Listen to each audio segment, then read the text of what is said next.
अगर आपको कहा जाए कि इस रास्ते पर आगे बढ़ने के लिए आपको अपनी जान जोखिम में डालनी पड़ेगी, तो क्या आप जाएंगे?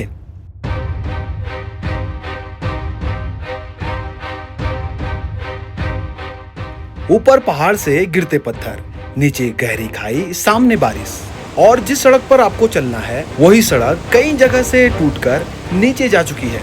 लेकिन सवाल यह है कि अगर आप नहीं जाएंगे तो क्या होगा? स्कूल जाने वाला बच्चा कैसे जाएगा और जरूरी सामान गांव तक कैसे आएगा? और अगर रास्ते में कोई बड़ा हादसा हो गया तो जिम्मेदारी किसकी होगी? पिछले 10 से 12 दिनों से मैं अपने गांव में फंसा हुआ हूँ। कारण सिर्फ इतना है कि बरसात ने हमारे गांव तक पहुंचने वाली सड़क को जगह जगह से तोड़ दिया है। कहीं सड़क पर पहाड़ का पूरा मलबा आ गया है, कहीं बड़े बड़े पत्थर पड़े हैं, तो कहीं सड़क में इतनी दरारें पड़ गई हैं कि देखकर ही डर लगता है। कुछ जगह पर सड़क नीचे की तरफ धंस चुकी है।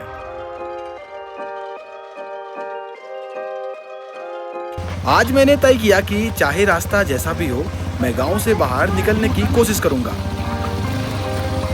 लेकिन आगे जो देखने को मिला वो शायद मेरी जिंदगी के सबसे डरावने सपनों में से एक था।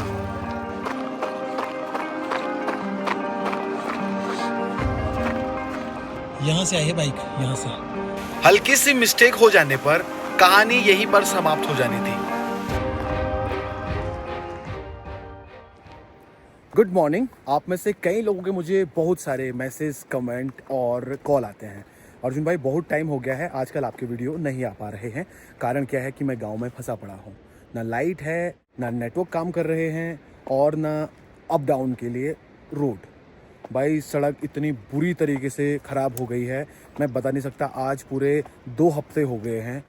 मतलब मैंने ये सूचना विभाग को आज से 2 हफ्ते पहले, 10-12 दिन पहले दे दिया था। उनकी तरफ से मुझे ये कहा गया कि जैसे ही मौसम थोड़ा ठीक होता है हम काम करना शुरू कर देंगे। पर अभी तक इस रोड में आज पूरे 2 हफ्ते से ज़्यादा हो गया है। ये रोड जस की तसी है, यहाँ पर कोई काम वाले नहीं आए। यहाँ की सूचना मैंने विभाग को दी थी आज से 12-15 दिन पहले।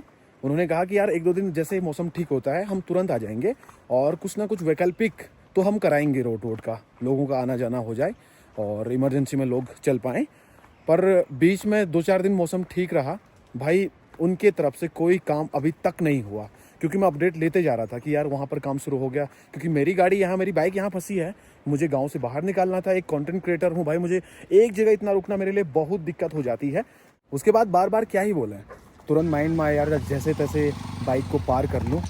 और गाँव के लोगों की मदद से, गाँव के कई बंदे आए जिन्होंने मेरी मदद की। रोड से जो मलबा है, जो बड़े बड़े पत्थर हैं, उन्हें तोड़ के एक साइड से मेरे लिए रास्ता तैयार किया, और उनकी मदद से मैं धीरे धीरे अपना बाइक जो है वो सुरक्षित जगह छोड़ के आया। कितनी खतरनाक परिस्थितियों से होते हुए, लगातार बारिश थी। ये मेरी कोई पर्सनल प्रॉब्लम नहीं है, ये गांव के हर व्यक्ति की प्रॉब्लम है। छोटे छोटे बच्चे स्कूल जाते हैं 6-7-8 किलोमीटर दूर, उनकी अपनी प्रॉब्लम है। भाई कोई नहीं देखने वाला। कितना लोगों ने कॉल किया विभाग को कि यार यहाँ पर रोड का करा दो जल्दी, यहाँ लाइट भी कम से कम ही आ पा रही है, लाइट का क्या दिक्कत हो रही है, नेटवर्क क्या हो रहा है। कुछ नहीं होने वाला। उसके बाद तुरंत मैं अपने ही रिस्क में गांव के बंदों की मदद ली और जैसे तैसे यहाँ से गाड़ी पार कर ली। रोड की स्थिति देखिए आप, क्या हो रखी है। ओ भाई,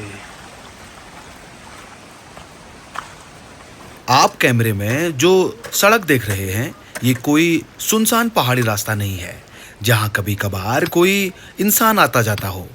यही रास्ता हमारे गांव को बाकी दुनिया से जोड़ता है। यही रास्ता बाजार तक जाता है, यही रास्ता अस्पताल की तरफ जाता है, और यही रास्ता बच्चों की पढ़ाई से जुड़ा है। ये वही रास्ता है जो लोगों की रोजमर्रा की जिंदगी है। लेकिन बरसात में इस सड़क की हालत देखिए।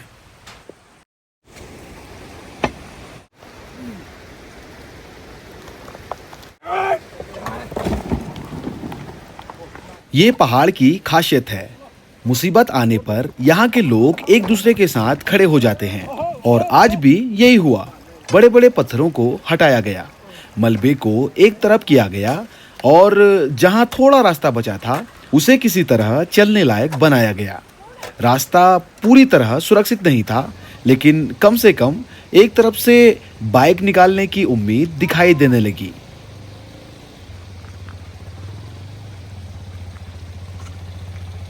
यह पीएमजीएसवाई की वही सड़क है जो कुछ समय पहले ही हमारे गांव को मुख्य सड़क से जोड़ने के लिए बनाई गई थी।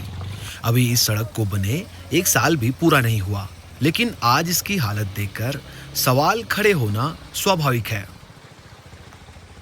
अगर सड़क का निर्माण शुरू से ही मजबूत तरीके से किया गया होता तो शायद आज यह स्थिति देखने को नहीं मिलती। सड़क के किनारों पर पानी की निकासी के लिए पर्याप्त नालियां होती, पक्के कलवर्ट बनाए जाते और जहां पानी का दबाव अधिक है वहां सुरक्षा दीवार और मजबूत ड्रेनेज की व्यवस्था की जाती। बरसात का पानी सड़क और इसी तरह का नुकसान नहीं पहुंचाता। यह सिर्फ एक सड़क नहीं बल्कि हमारे गांव के लोगों के आने जाने का मुख्य रास्ता है।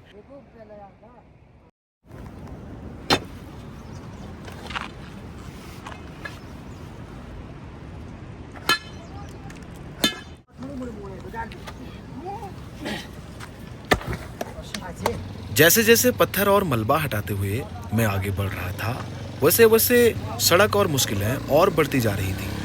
अब बारिश भी दोबारा शुरू हो गई थी। साथ चल रहे लोगों को उम्मीद थी कि शायद आगे जाकर रास्ता ठीक मिल जाएगा, लेकिन अब मेरे साथ एक और बंदा था।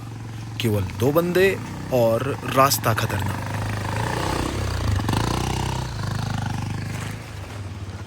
थोड़ा आगे क्या चला देखो, फिर ये कंडीशन है रोड की।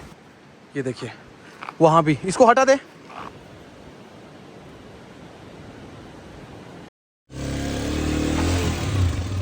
आराम से। हाँ, यस यस। कितना बड़ा पेड़ है आगे। हल्का सा अगर बैलेंस बिगड़ाना, हालात खतरनाक हो सकते हैं। एक तो बारिश, ऊपर से ऐसी रोड, कैसे पार कर रहे हैं हमें पता है। साथ वाले बंदू का कोई अता पता नहीं, उनको लगा कि आगे ठीक होगी रोड, वो निकल गए हैं और मैं ऐसी जगह फंस गया हूँ। देखो, ये देखिए, ऊपर से देखो बारिश। एक तो भाई बुरी तरीके से फंस गया हूँ। आराम से। हाँ, पकड़े रख। ये देखो, अभी उनका कोई अता पता नहीं। कॉल तो कर दिया है, उनमें से एक बंदा आने वाला है। अब देखो, बहुत लाख कोशिश करने के बाद भी नहीं आ रही ऊपर को। ये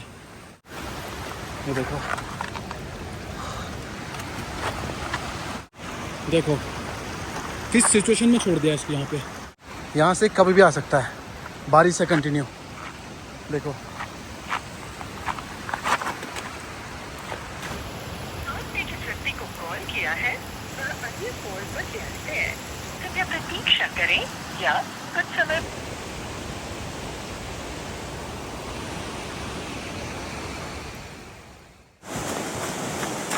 वहाँ से आगे तब करूँगा जब आगे की कंडीशन ठीक होगी, नहीं तो फिर मैं आगे करूँ, आगे और ज़्यादा दिक्कत हो। इसलिए मैं देखने आया हूँ पहले आगे की कंडीशन। बड़ी खतरनाक हो रही बारिश। यहाँ भी पूरा धंस चुका है, देखो इतना। प्रशासन से और संबंधित विभाग से हमारा सीधा सवाल है, जब सड़क को बने अभी 1 साल भी पूरा नहीं हुआ तो इसकी हालत इतनी खराब क्यों हो गई?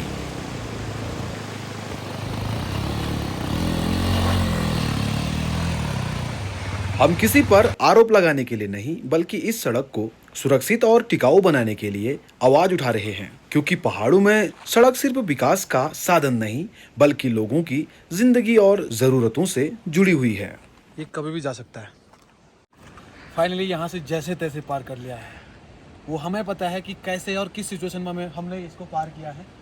बारिश कंटिन्यू है और कैमरामैन होता तो ये कैप्चर करने में रहता, लेकिन हम 2 बंदे हैं और जैसे तैसे बाइक को पार कर लिया है। अभी और भी खतरनाक मंजर है, बने रहो बस। यहाँ से आई है बाइक, यहाँ से। भाई अगर हल्की सी अगर अनबैलेंस हुई ना, भाई गई। तो जैसे तैसे ये जो अपनी बाइक है ये झूनी और भद्रतुंगा वाली रोड में पार करा ली है। और इतनी बार मरते मरते बचाना मैं बता नहीं सकता किन किन हालातों को फेस करते हुए मैं यहाँ तक पहुँचा। अभी मैं बागेश्वर के लिए जा रहा हूँ। मार्केट जाने के बाद अब लाइट और नेटवर्क में रहूँगा तो वीडियोस लगातार आएंगे। मुझे सबसे ज़्यादा जो दिक्कत हुई ना वो यहाँ पर हुई। मतलब बता नहीं सकता मैं कैसे चल रहा था और क्या क्या चीज़ें थी वहाँ पे। मतलब याद कर रहा हूँ ना, अब डर लग रहा असल में, उस टाइम नहीं लग रहा था।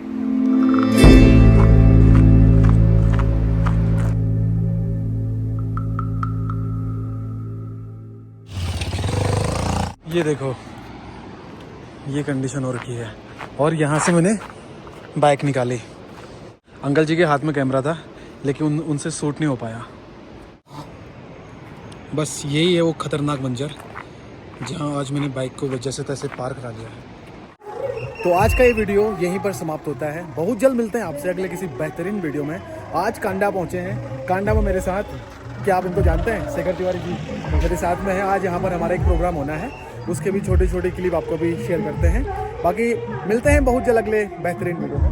आज के लिए इतना ही। बाय। नमस्कार नमस्कार।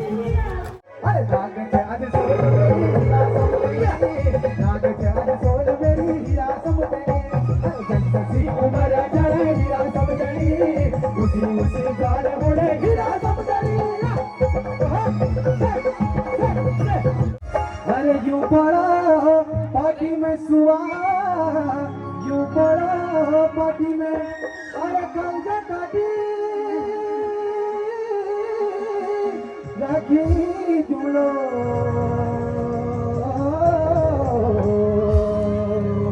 अरे यूं पड़ा पार्टी में सुआ, यूं पड़ा पार्टी में, यूं पड़ा पार्टी में सुआ, यूं पड़ा पार्टी में, कंजा काटी राखी। और बढ़िया इसी तरह के लाइन